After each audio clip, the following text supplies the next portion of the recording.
Anda sedang mendengarkan Sayaka Hipnoterapi Podcast bersama R. Heragustianto Ali Murni, episode 37. Selamat datang di serial audio podcast bersama Sayaka Hipnoterapi, institusi penyedia layanan hipnoterapi dan konseling profesional di Kota Bandung yang membantu penanganan berbagai masalah kesehatan, emosi, dan perilaku yang mengganggu kualitas hidup. Berpijak pada nasihat luhur, eling, waspada, lan Sayaga, serial audio podcast Sayaga Hipnoterapi hadir untuk membantu Anda menata kehidupan yang berkualitas secara fisik, mental, emosional, dan spiritual dengan sikap yang lebih berkesadaran, lebih berwaspada, dan lebih bersiaga. Halo para kawargian Sayaga semua, senang sekali saya Dr. Anto dapat kembali membersamai para kawargian Sayaga. Seperti biasa, izinkan saya untuk selalu mendoakan agar para kawargian selalu sehat sejahtera, bahagia, sukses dimanapun dan kapanpun Anda sedang mendengarkan audio podcast ini. Podcast kali ini bagi saya cukup istimewa karena podcast ini saya buat untuk menghadapi datangnya Hari Idul Fitri nan suci. Nah, banyak yang menghubungkan nih antara Hari Idul Fitri dengan kembali fitrah atau kembali fitri. Tentu saja banyak yang menganggap ini bernilai spiritual karena hari tersebut hadir setelah kita menjalani ibadah puasa selama 30 hari.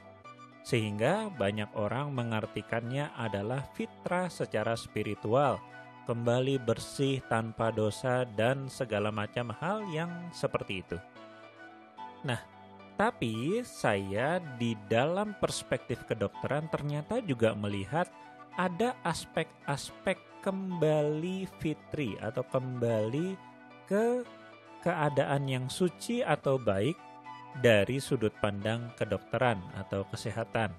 Nah, seperti apakah kembali ke fitri dari perspektif sudut pandang kedokteran? Mari kita simak bersama dalam audio podcast saya kali ini.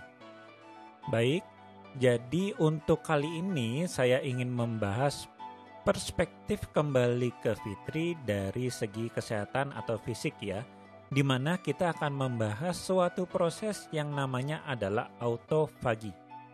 Autofagi ini pengertiannya sendiri adalah proses di mana sel-sel kita memakan bagian dari sel kita sendiri.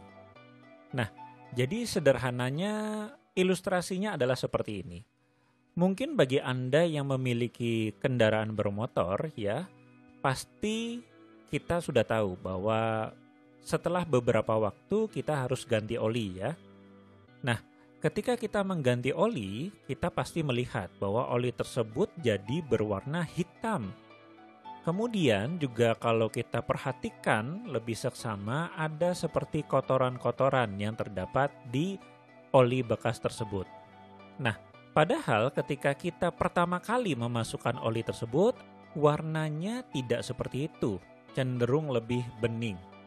Nah, ternyata hal tersebut terjadi karena selama proses berjalannya atau berfungsinya mesin tersebut, dia menghasilkan sisa-sisa proses pembakaran yang terjadi di dalam mesin tersebut.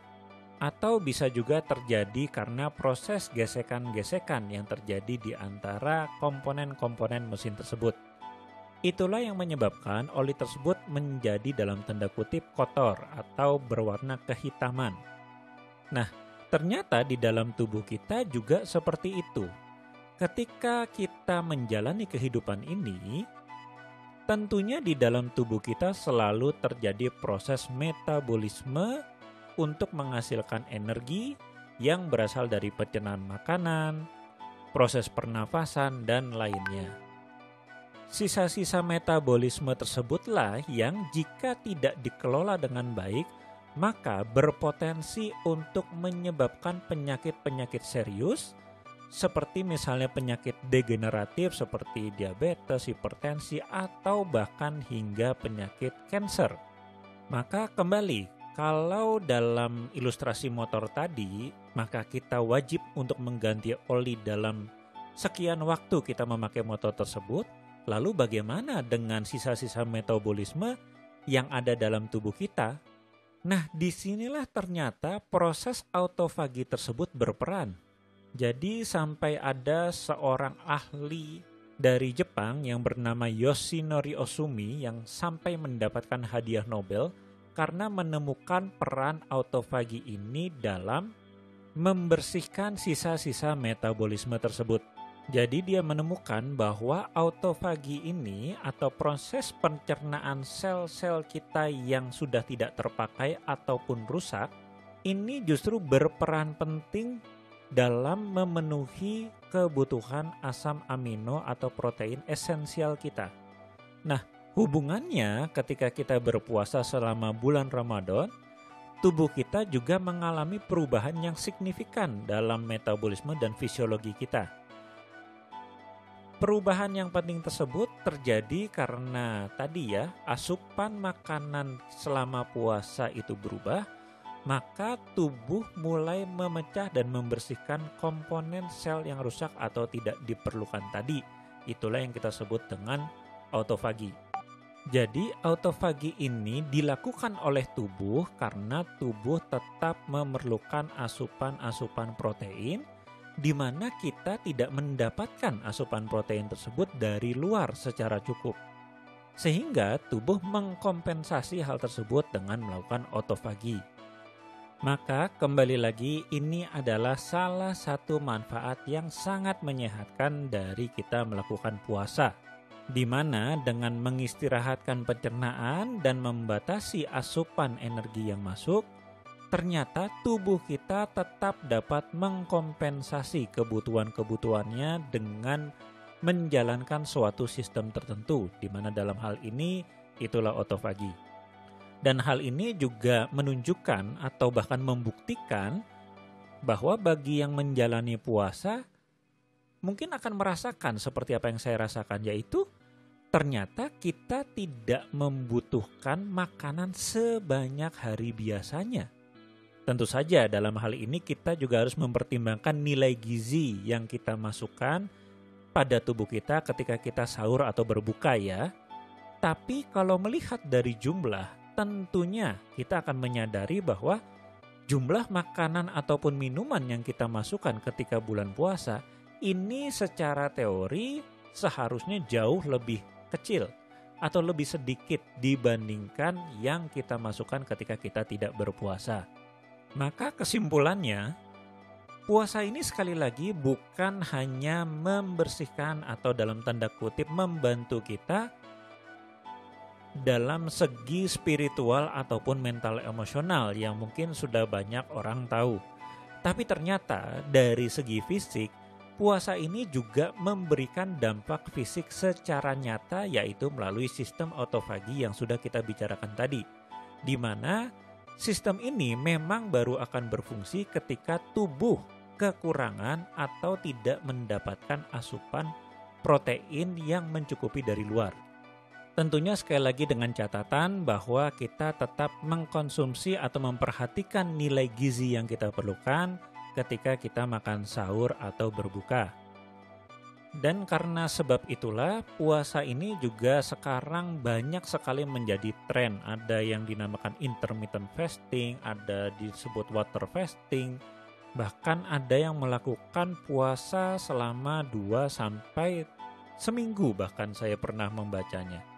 Ya karena tentu saja saat ini manfaat-manfaat tersebut sudah dapat diteliti bahkan secara medis. Sehingga makin banyak orang yang menyadari manfaat atau keuntungan dari puasa ini dan tidak menjadikan ini sebagai ritual atau kegiatan spiritual bagi sebuah agama tertentu. Tentu saja ada juga berbagai manfaat lain, misalnya puasa juga membantu kita menghasilkan hormon pertumbuhan lebih banyak dibandingkan biasanya. Puasa juga membuat kita menghasilkan hormon-hormon atau kimia yang sangat bermanfaat untuk membantu mengatasi penyakit darah tinggi, gula, ataupun penyakit degeneratif lainnya. Dan tentu saja puasa juga sangat membantu dalam mengatasi penyebab atau faktor risiko terbanyak di masyarakat kita, yaitu kelebihan berat badan ataupun obesitas. Nah, dengan berbagai manfaat ini tentunya seharusnya banyak orang yang mau untuk berpuasa. Tetapi pada kenyataannya ternyata ada orang-orang yang mengalami kesulitan untuk melakukan puasa ini. Ada yang disebabkan misalnya karena mereka takut lapar, ada yang disebabkan karena mereka merasa kurang nyaman, dan tentunya masih banyak penyebab lainnya. Bisa juga karena mereka tidak mempunyai pengetahuan tentang manfaat dari puasa ini, atau hanya sekedar tidak tertarik untuk melakukan puasa. Tentunya jika orang-orang ini memang tidak mau melakukan puasa, maka itu sah-sah saja. Tapi yang jadi masalah adalah ketika katakanlah misalnya orang ini memang sudah mempunyai kelainan fisik atau masalah kesehatan di mana memang dia harus puasa dan dia tidak mampu. Itulah hal-hal yang banyak kami bantu di Sayaga Hipnoterapi ketika orang harus memang melakukan puasa dan dia merasa dia tidak mampu. Ada permasalahan tadi, trauma, ketakutan, mungkin juga kemarahan, tidak bisa menerima kondisi penyakit yang ada sekarang, susah untuk mengendalikan nafsu makannya, dan lain sebagainya. Maka di dalam hipnoterapi yang kita lakukan, kita akan menggali permasalahan-permasalahan ataupun program-program bawah sadarnya yang membuat dia sulit untuk melakukan puasa tersebut. Dan dengan metode-metode yang kami miliki, kami dapat untuk membantu memperbaiki program-program yang bermasalah tersebut.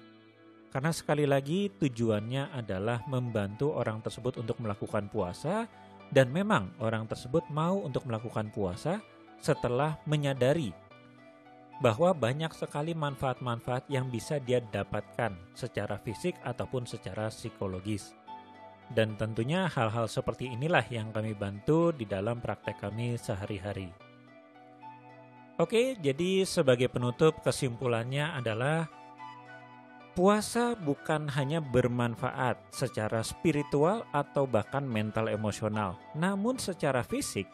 Di zaman yang modern sekarang ini sudah terbukti bahwa puasa dapat mempunyai berbagai efek yang menguntungkan untuk tubuh.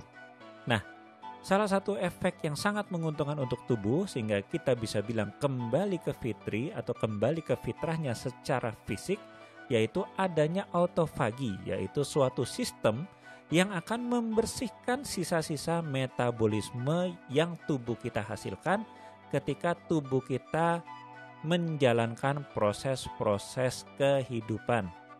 Seperti misalnya bernapas, mencerna makanan, kemudian adanya pergantian jaringan. Nah, semua proses itu menghasilkan metabolisme sisa yang kalau dibiarkan terus-menerus menumpuk dalam tubuh kita, maka akan memudahkan kita terkena penyakit degeneratif hingga ke penyakit kanker.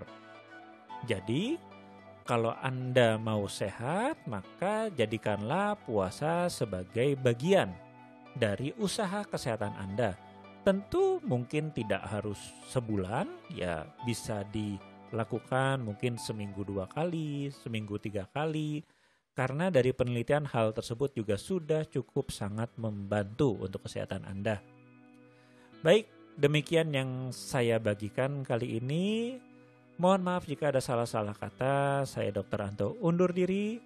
Semoga semua selalu sehat, bahagia, sukses dimanapun dan kapanpun Anda mendengarkan audio podcast ini. Salam eling, waspada, lan sayaga. Serial audio podcast Sayaga Hipnoterapi menghadirkan inspirasi kehidupan yang diintisarikan dari berbagai keilmuan psikologi dan pengembangan diri yang juga diadaptasi dari kisah nyata para individu yang menjalani program terapi dan konseling bersama tim profesional dari Sayaga Hipnoterapi.